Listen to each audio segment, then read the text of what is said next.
We meet again. Ayeshamotivates. Thank you so much for checking in. I hope that you all enjoyed the last video.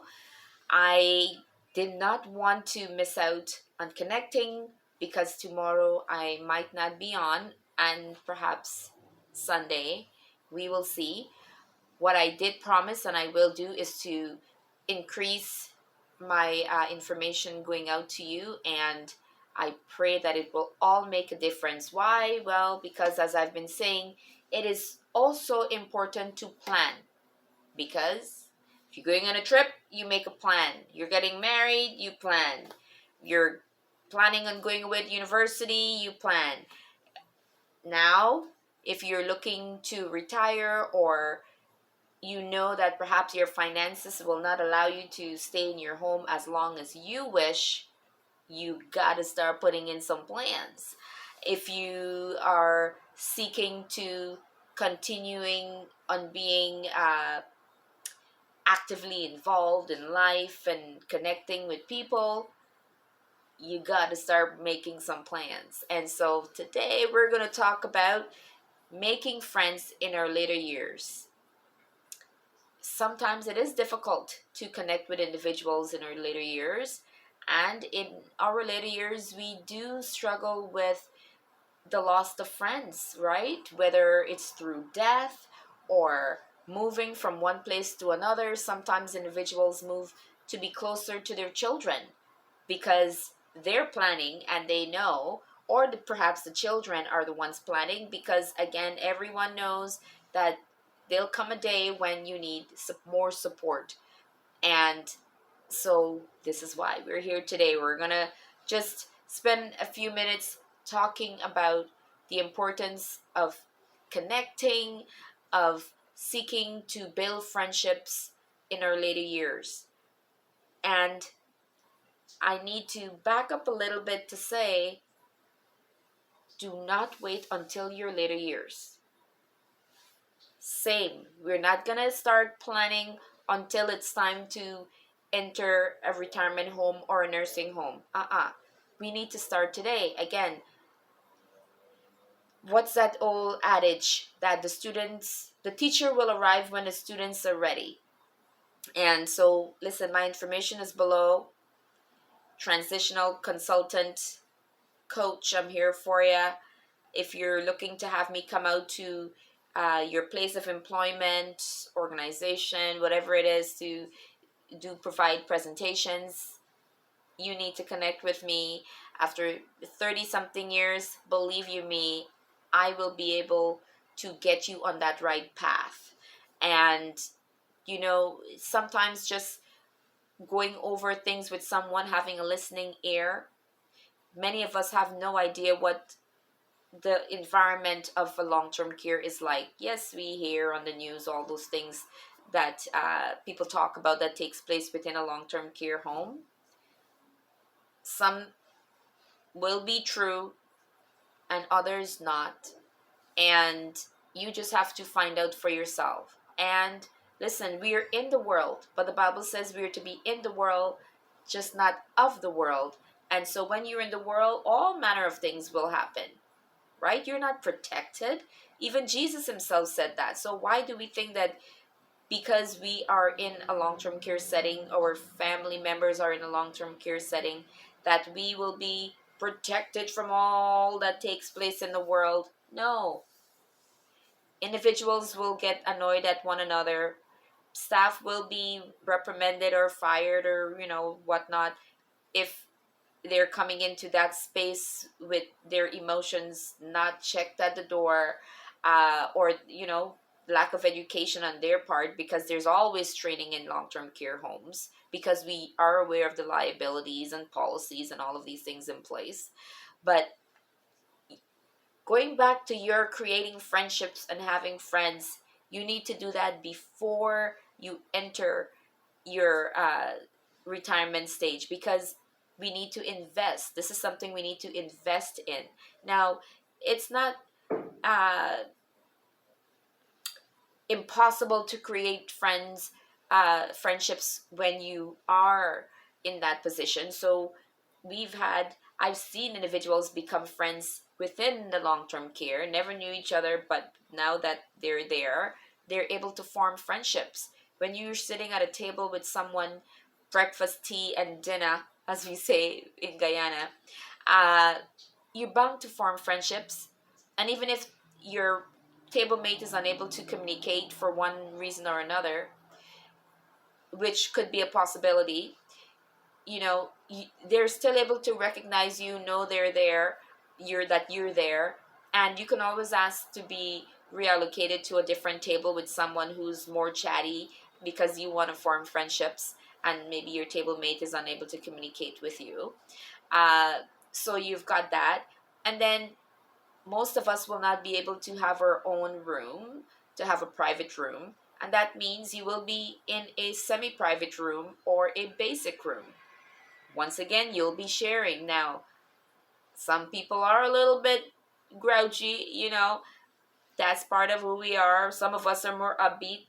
My sister coined it at one point where she said, don't know where she heard it. I had not heard it, amazingly, interestingly, but she said, with dementia, sometimes there are individuals who are like the happy dementia arena, and some people not so happy, but more, you know, combative and such.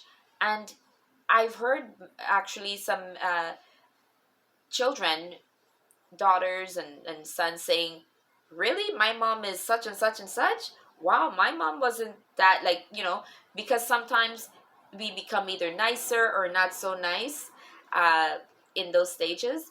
But you're still able to become friends with individuals, to make friends, to get married, to ask to be moved into the room with your table mate because you guys get along so well. Or maybe you find a sweetheart and you want to have your own room. Hey, it happens.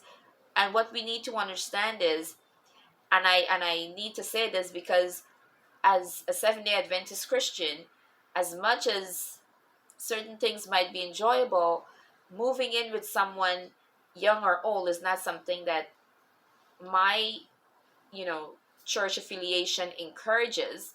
But right, some people do feel that it's okay and they do that, and you can. So listen, it is not impossible to form friendships in your later years, your golden years, but wouldn't it be fabulous to start investing in that now? So yeah, sure, unless you're the grumpiest person sucking on some lemons, you can't help it, you will find and make friends there.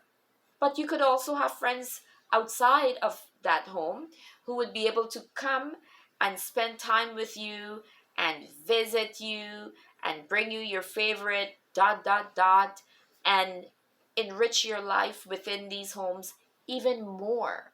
And so this is what we want to do. We want to start investing in friendships today.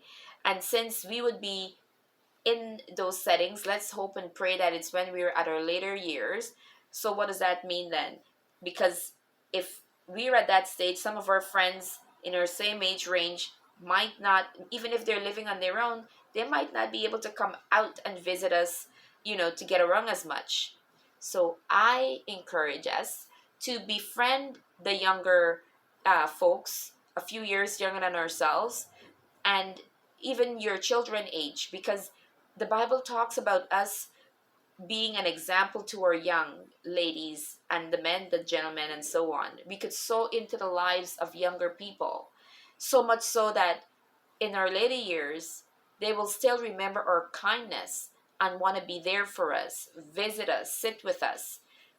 And I should add that unfortunately, what's been seen is that sometimes family members and we ourselves, because of the lack of family members and so on within our lives, when situations come up that takes us into a hospital or from home straight into a long-term care setting, so many things would be taking place at that time that oftentimes we see that individuals would come in without a cell phone, without, and let's be honest, not every senior person would have a cell phone.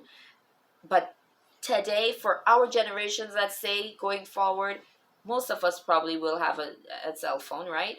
But aside from that, we still I say need to have listen, I say we still need to have um, a, a notebook of some sort that families can prepare for us, that we can prepare for ourselves, that we can take with us if we're able to. That's why planning is so important. When a woman is having a child and she's gonna go the natural route to have that baby, she plans and packs her suitcase with her stuff, because the minute the birth pain starts, she just grabs that bag and she's gone, right?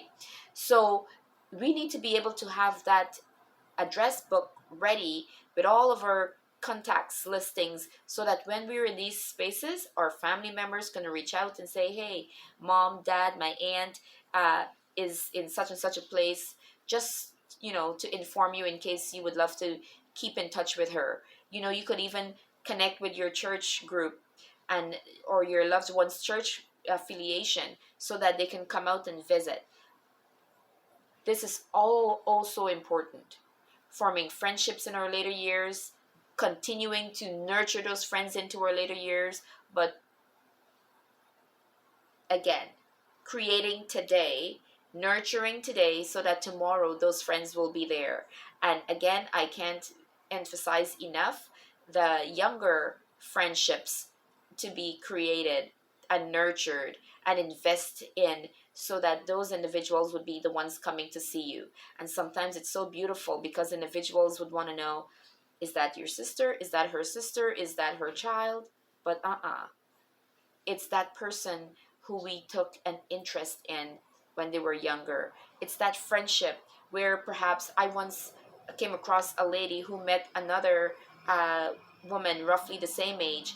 They met at a McDonald's and maintained that friendship.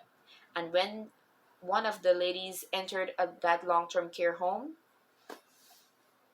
could you please tell me why? For me, myself, I don't recall seeing any of her children, but I saw that friend coming to visit. So this is what I'm saying. Invest in the friendships, invest today, start today, the young and the old, because tomorrow you never know. You just never know. So creating and maintaining friendships into your later years, we need that. Also important. Again, we have to start today. This is why whatever I can help you with, my information is below. You need this information more than you will ever know. And I'm so grateful that I can bring this to you. But until you're ready for it and until you want to reach out, there's nothing I can say. But this is my joy, 30 something years of being in this field.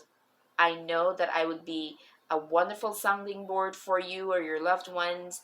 I know that I will be able to give you a vision and an idea and a preparation for that environment. Now, I don't deal with the monetary piece and all of that, but are you seeking emotional support?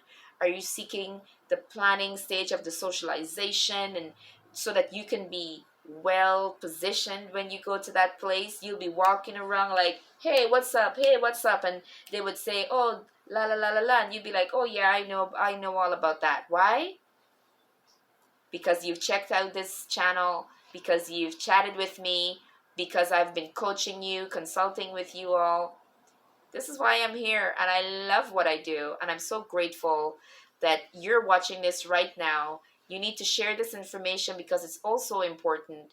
And just in the event that you want to make some notes, just in the event that you want to take up a hobby, a pastime, just in the event that you want to know what keeps me going and being so happy, other than God and my daughter and my purpose in life, it's paper crafting.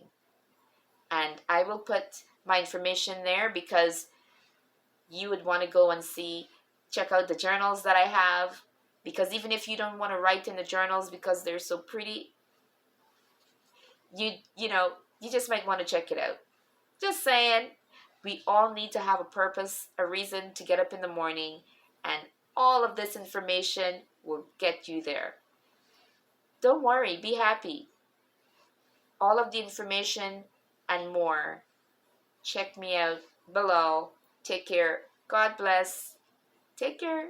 Bye. I know I'm happy today. It's my Sabbath, and interestingly, I am working this weekend 7 days in a row, and then I will start again Monday. So, not in a row, like 11 or whatever. But again, I love what I do. If you don't know, let me remind you, I work in long term care. I've been doing this for 30 something years. I love it, and I can prepare you for it.